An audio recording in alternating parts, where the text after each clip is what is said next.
Hello दोस्तों, नमस्कार। आपका मेरे चैनल प्रॉपर्टी इन्वेस्टमेंट एनालिसिस में स्वागत है। आज का हमारा टॉपिक रहेगा प्रॉपर्टी के बारे में और टॉपिक का नाम है प्लॉट या घर खरीदने के लिए किन किन चीज़ों की सावधानी बरतनी चाहिए।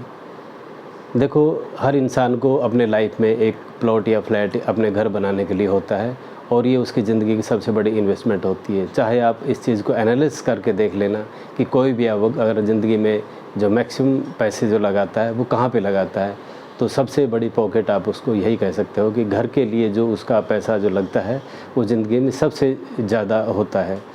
तो उसमें हमें ये भी सोचना चाहिए, इस प्रॉपर्टी डीलिंग में कम से कम 3 या 4 डीलिंग के बाद एक डीलिंग ज़रूर ख़राब हो जाती है और आप इतना पैसा इन्वेस्टमेंट या इतना पैसा उसमें डालते हैं और अगर वो डील गलत हो गई तो आपके पास रिग्रेट के अलावा और कुछ नहीं रहता। ज़िंदगी में एक तरह से शांति भंग हो जाती है और ज़िंदगी भर पछताने के अलावा कुछ नहीं रहता। बार बार दिमाग में यही होता है कि मैंने डिसीज़न गलत ले लिया। तो कोई भी प्लॉट या फ्लैट ख़रीदने से पहले किसी एजेंट के चक्कर में या किसी के मेलिफाइड इंटेंशन के उसमें ना फंस के आप खुद एनालिसिस करें कि आपको चाहिए क्या और आपको किस तरह से प्रोसीड करना है। तो इसके बारे में आपको बताऊंगा। पहले हम इस चीज़ को लेके चलते हैं कि भाई आपको घर अपना लिया चाहिए। वैसे तो कुछ लोगों के पास पैसा ज़्यादा होता है, वो एक तरह से अपने मनी को पार्क करना चाहते हैं, तो पार्क करने के लिए वो इन्वेस्टमेंट भी करता है। तो भी एक लैंड या फ्लैट्स या इस तरह की जो इन्वेस्टमेंट उसमें होती है उसमें एक अच्छा पैसा लगता है और उसका मनी पार्क हो जाता है।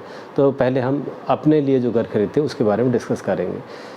देखो, कोई भी अगर घर या प्लॉट खरीदता है तो उसको अपने लोकेशन के हिसाब से, अपनी लोकेलिटी के हिसाब से कि वो कहाँ से बिलोंग करता है या ज़िंदगी में उसको कहाँ सेट होना है, उस हिसाब को सोचते हुए उसको आगे बढ़ना चाहिए।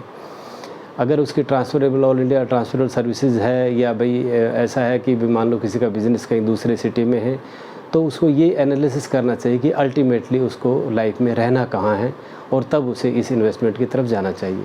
मेरी राय यही है कि भाई जब कोई अपने रहने के लिए घर खरीदता है तो उसको अपनी लोकेलिटी या अपने जहाँ पे उसको मैक्सिमम टाइम बिताना है उसमें ही होना चाहिए। तो उसको क्या क्या सावधानी रखनी चाहिए इस बारे में हम डिस्कस करेंगे। कोई भी प्लॉट ख़रीदते समय, कोई भी फ्लैट ख़रीदते समय ये सोचना चाहिए कि भाई मुझे प्लॉट में घर बनाना है, खुद अपने हिसाब से डिज़ाइन करके उसमें करना है या मुझे एक बना बनाया फ्लैट लेना है उसमें रहना है। क्योंकि बहुत से लोगों का मेंटल इंटेंशंस ये होता है कि नहीं, मैं घर को अपने हिसाब से बनाऊं और उस हिसाब से मैं उसमें घर में रहूं। तो इसमें उसको एक अच्छा टाइम देना चाहिए और पहले ये उसको डिसाइड करना चाहिए कि मुझे प्लॉट चाहिए या फ्लैट चाहिए। अगर उसे प्लॉट चाहिए तो जैसे गुड़गांव जैसे शहरों में तो एक तरह से बहुत महंगा है। आज हम एनसीआर या स्पेशली गुरुग्राम को लेकर ही चलेंगे और उसमें यह है कि भाई सपोज करो उसको अगर गुरुग्राम में घर चाहिए तो गुरुग्राम में घर उसको या तो भाई एक वेल अप्रूव्ड कॉलोनी में या आप ये सर्च कह रहे हुड्डा के उसमें प्लॉट्स वगैरह में, या उसको ये कहना कि एक अच्छे बिल्डर्स जिसका रेजिडेंशियल, जिसका लैंड यूज़ रेजिडेंशियल है उसकी तरफ उसको ज़्यादा जाना चाहिए। तो अगर आप हुड्डा के उसमें जाते हो या किसी वेल इस्टेब्लिश बिल्डर के उसमें जाते हो जिसका भाई रेजिडेंशियल जो लैंड यूज़ है उसका जो रेजिडेंशियल है, तो आज के टाइम में बहुत ही महंगा हो गया। आप कम से कम मानिए कि करीब आप लगा लो कम से कम भी आपको 1.25 लाख से पर स्क्वायर यार्ड से स्टार्ट होता है और उसकी कोई अपर लिमिट नहीं है। तो ये एक बहुत बड़ा खर्चा है और एक नॉर्मल आदमी के एक तरह से लिमिट से बाहर है। क्योंकि जब तक अगर उसके पास इनहेरिटेंस का प्रॉपर्टी नहीं है या कोई विशेष बिजनेस है, उसकी आय कोई खास मतलब काफ़ी ज़्यादा है तो ही वो इसकी तरफ जा सकता है। अदरवाइज़ एक प्लॉट ख़रीद के घर बनाना आज के टाइम में बहुत ही मुश्किल है। तो एनीवे अगर वो प्लॉट भी ख़रीदता है तो भाई उसको ये सोचना चाहिए सबसे पहले कि मैंने अपना प्लॉट किस एरिया में लेना है। भाई देखो, कोई भी अपना घर बनाता है तो उसको जैसे निकट संबंधी होते हैं, घर वाले होते हैं, तो स्पेशली मैक्सिमम लोग चाहते हैं कि भाई जहाँ उसको लाइफ में मैक्सिमम टाइम बिताना है वहीं उसको घर चाहिए। और घर के लिए उसे काफ़ी चीज़ पहले ही सोचनी चाहिए कि भाई मेडिकल फैसिलिटी होनी चाहिए, एजुकेशन फैसिलिटी होनी चाहिए नियर बाई, और एक अच्छा मेट्रो सिटी होना चाहिए जहाँ बहुत जॉब की अपॉर्चुनिटी काफ़ी हो। और इस तरह एनालिसिस करके पहले तो अपना शहर सेलेक्ट करें कि मुझे छोटे टाउन में लेना है, बड़े टाउन में लेना है। ये जब वो निश्चित कर ले कि मैंने किस टाउन में लेना है तो उस टाउन में सबसे पहले एक पॉइंट आता है कि लोकेशन। उसको किस लोकेशन में लेना चाहिए, क्योंकि लोकेशन बड़ा महत्व रखती है कि उस लोकेशन में कैसी जेनेट्री है, कैसा वहाँ पे माहौल है और किस तरह के लोग वहाँ पे रहते हैं, क्या क्या वहाँ पे फैसिलिटी है, क्या एमिनिटीज़ हैं। तो उस हिसाब से उसको सोच के लोकेशन का चूज़ बहुत ही ज़रूरी है और उस पर अच्छा खासा टाइम और एक अच्छी रिसर्च करनी चाहिए, तब उसको डिसाइड करना चाहिए किस लोकेशन में चाहिए। लोकेशन के बाद उसे ये सोचना चाहिए कि भाई मेरे पास कितना बजट है, मैं कितने पैसे लगा सकता हूँ। तो ऐसे नहीं हाफाजेड वे में कि मैं 3 BHK देख लूँ, 2 BHK देख लूँ, 100 गज़ का प्लॉट देख लूँ, 200 गज़ का देख लूँ, 500 बाई स्क्वायर यार्ड का देख लूँ। तो हर तरफ हाथ नहीं मारने से पहले उसको फोकस होना चाहिए कि मेरे पास एक तरह से बजट क्या है और मुझे भाई कितना बड़ा घर चाहिए और कहाँ मेरी एक तरह से अच्छी तरह जीवन यापन और मैं एक तरह से खुले में रह सकूँ। तो उसके लिए उसको ये डिसाइड कर लो कि भाई उसके रिक्वायरमेंट क्या है, कितना बड़ा परिवार है, कितना बड़ा घर चाहिए। अब इसको पैरेलली ये भी सोचना चाहिए कि भाई मैं पैसे कितने लगा सकता हूँ। तीसरा नंबर बजट है, सबसे पहले लोकेशन, सेकंड नंबर उसके रिक्वायरमेंट घर की क्या है, कितना बड़ा चाहिए, और नंबर 3 पे आता है कि भाई उसके पास बजट कितना है। अगर मान लो उसको भाई करीब 500 स्क्वायर यार्ड्स में घर बनाना है लेकिन उसके पास बजट बहुत कम है, तो उसको एक ऐसी लोकेशन में जाना होगा कि जो भाई उस बजट में और इस तरह का उसको भाई बड़ा प्लॉट मिल सके, तो उस हिसाब से जाना चाहिए। तो सबसे पहले ये देखो कि भाई लोकेशन के बाद उसकी रिक्वायरमेंट क्या है, कितना घर बड़ा चाहिए, और नंबर 3 पे ये है कि उसका बजट क्या है। तो उसके बजट के हिसाब से उसको चूज़ करना चाहिए। अब यहाँ पे ये आता है कि भाई प्लॉट अगर ख़रीदे तो किस तरह ख़रीदे। मान लो क्योंकि प्लॉट को ही हम पहले लेके जा रहे हैं, तो प्लॉट उसको हुड्डा का प्लॉट चाहिए, अप्रूव्ड कॉलोनी में प्लॉट चाहिए, या उसे किसी बिल्डर का एक बड़ा भाई एक तरह से जो वेल एस्टेब्लिश सोसाइटी है और उस हिसाब से एक भाई बिल्डर्स का एक बड़ा लैंड पैच है, उस हिसाब से अगर वो किस तरह के एरिया में रहना चाहता है, उस हिसाब से उसको सेलेक्ट करके और वहाँ पे पैसा इन्वेस्टमेंट करना चाहिए। अगर वो जैसे अप्रूव्ड कॉलोनी में जाता है तो उसे ये देखना चाहिए गलियाँ कितनी चौड़ी है और भाई मेरा फ्रंट कितना बड़ा रहेगा, क्या घर इस फ्रंट में एक अच्छी लुकिंग दे पाएगा, और आगे व्हीकल्स बहुत ज़्यादा हो रहे हैं तो घर के सामने जो गली का पैसेज है वो कितना चौड़ा है, उस पर एक विशेष ध्यान देना चाहिए। अगर आप हुड्डा के प्लॉट्स की तरफ जाते हो या फिर एक वेल रेपुटेड बिल्डर की तरफ जाते हैं तो वहाँ तो ऑटोमेटिकली कि भाई थोड़े से बड़े रोड होते हैं, कम से कम आप मान के चलिए कि भाई 30 फीट का तो होना चाहिए, अदरवाइज़ 40 या 50 फीट 60 फीट का हो तो बहुत ही अच्छा है। उस हिसाब से व्हीकल्स के कभी भी ऑब्स्ट्रक्शंस नहीं होगा और आपको एक अच्छा इनकमिंग आउटगोइंग मिलेगा। और आजकल तो ये भी पैटर्न चला होगा, एक तरह से मैंडेटरी तो नहीं लेकिन भाई व्यवहारिक रूप से आप मैंडेटरी कह सकते हो कि एक स्टिल पार्किंग कंपलसरी हो गया है, क्योंकि वो अपना प्लॉट्स पे अगर 3-4 मंजिल बनाता है तो उसको एक पार्किंग नीड्स की बहुत ज़्यादा ज़रूरत है। तो उसको ये चीज़ ध्यान में रखनी चाहिए कि मुझे कितनी गाड़ियाँ मेरे पास होंगी, किस किस मेंबर्स के पास होंगी, कितना स्पेस चाहिए।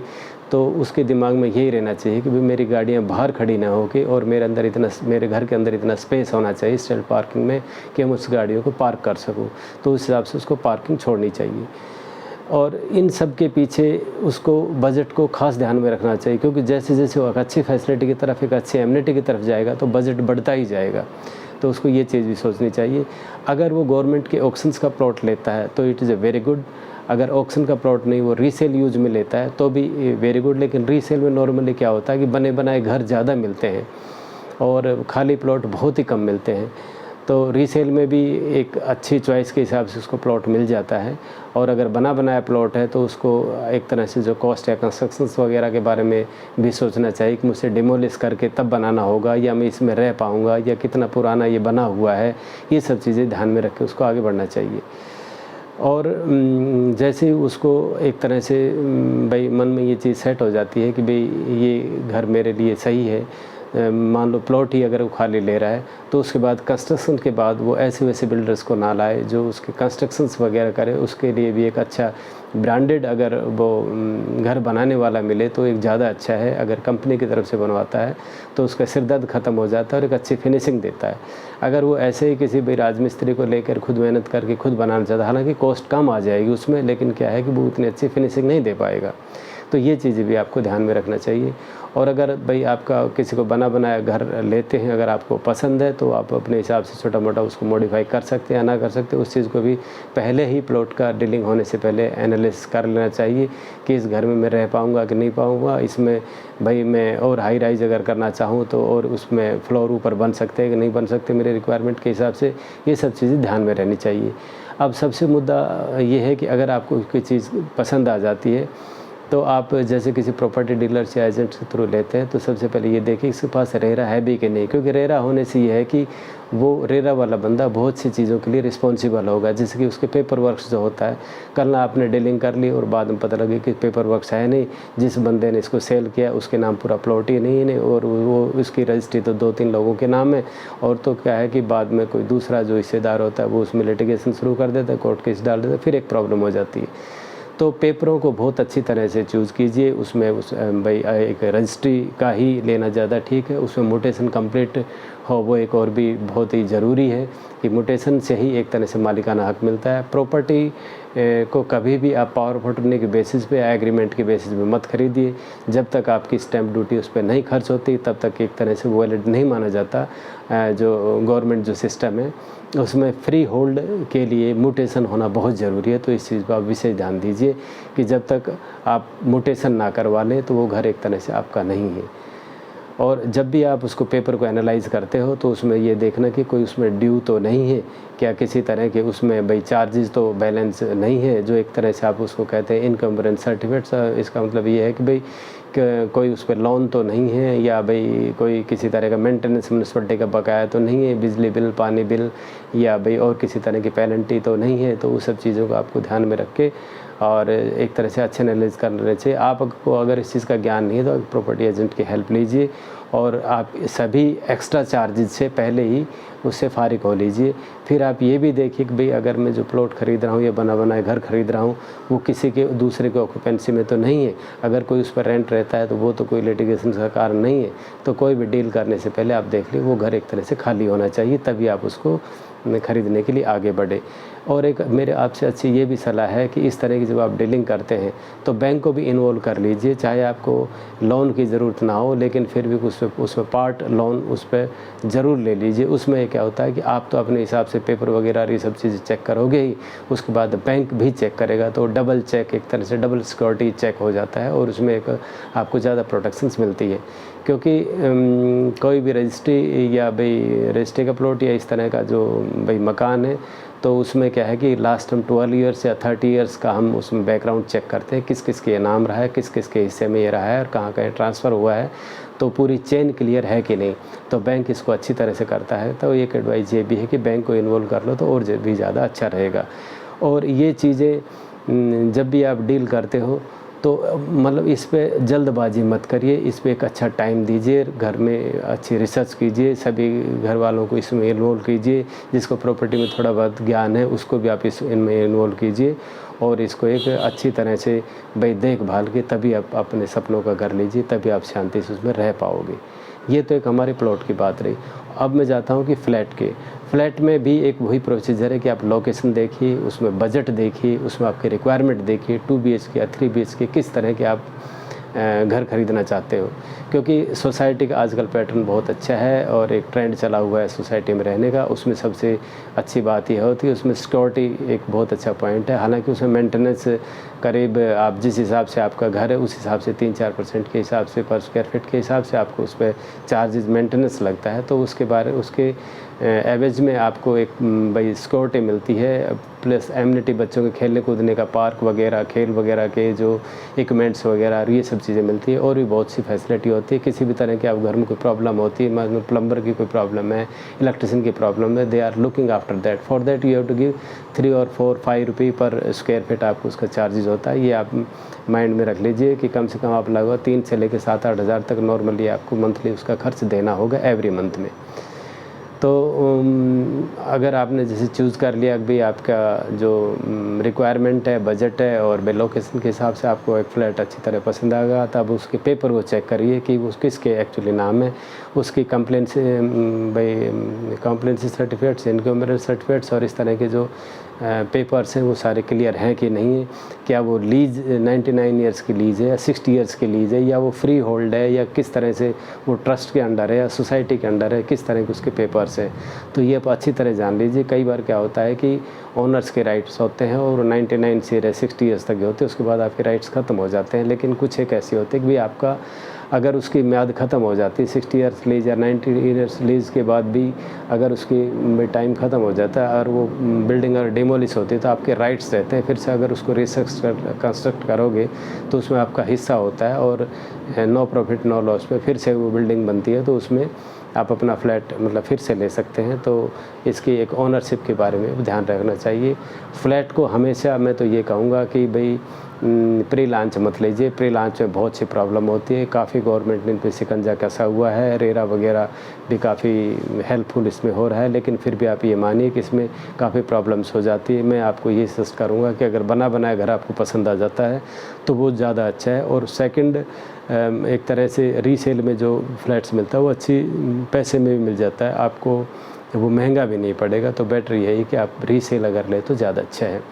और इसमें प्रॉपर्टी एजेंट्स को ज़रूर इन्वॉल्व कीजिए जो एक तरह से रेरा सर्टिफाई हो, जो आपकी बहुत सी प्रॉब्लम्स को सॉल्व कर देगा। जिसके बारे में आपको कोई आइडिया नहीं है वो आपको आइडिया को क्लियर कर देगा और एक बेटर इन्वेस्टमेंट कर पाओगे।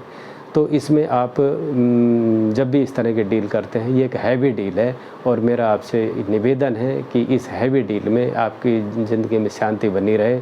आप चारों एंगल से सोचिए, 10 लोगों से पूछिए और किसी भी तरह की आप डाउट मन में मत रखिए। आप उसमें ये ज़रूर ध्यान रखिए कि मेरी ओनरशिप इसमें आ रही है या पार्ट ओनरशिप आ रही है, तो उसी के हिसाब से चलिए। पावर ऑफ अटर्नी की तरफ कभी मत जाना। आप हमेशा या तो भाई लीज़ की तरफ जाना, स्पेशली फ्लैट्स के बारे में और भाई प्लॉट्स के बारे में, फ्री होल्ड। सबसे पहले तो आप फ्री होल्ड की तरफ जाओ, चाहे वो प्लॉट है या फ्लैट है। और भाई अगर फ्लैट आपको लीज़ में मिलता है तो लीज़ की कंडीशंस क्या हैं, आप कोई भी डीलिंग करने से पहले ये चीज़ अच्छी तरह एनालाइज़ करिए। तो मेरी आप सभी लोगों को शुभकामनाएं कि आप ज़िंदगी में एक अच्छा घर खरीद सकें और ज़िंदगी में एक सुकून से रह सकें। आखिर में मैं यही कहूँगा कि आपको ये इन्फॉर्मेटिव भाई वीडियो लगता है तो प्लीज़ इसको लाइक ज़रूर करिए, सब्सक्राइब कीजिए, क्योंकि सब्सक्राइब आप करोगे तो मेरा भी एक उत्साह बढ़ेगा और मैं भी और इस तरह की वीडियो लाता रहूँगा। Thank you very much.